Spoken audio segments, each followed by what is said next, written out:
Air show के दौरान भीषण हादसा हो गया। यहाँ हवा में 2 जहाजों में टक्कर हो गई। टक्कर के बाद तेज धमाका हुआ और आकाश में ही विमानों के टुकड़े हो गए। हादसे के बाद दोनों विमान जमीन पर जा गिरे और उनमें भीषण आग लग गई। आग की लपटें कई किलोमीटर दूर तक दिखाई दी।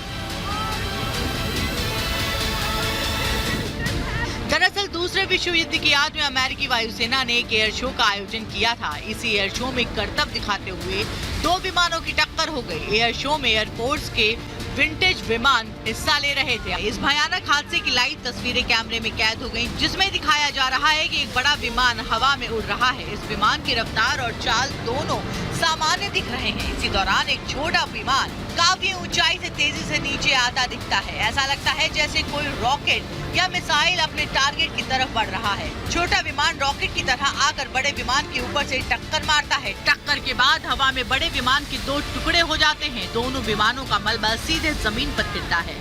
मलबा गिरने के साथ ही जमीन पर तेज धमाका होता है और वहां आग लग जाती है। आग की लपटें और उनमें से निकलने वाला धुआं काफी ऊंचाई तक दिखाई देता है। हादसे वाली जगह पर तेजी से राहत और बचाव कार्य शुरू कर दिया गया।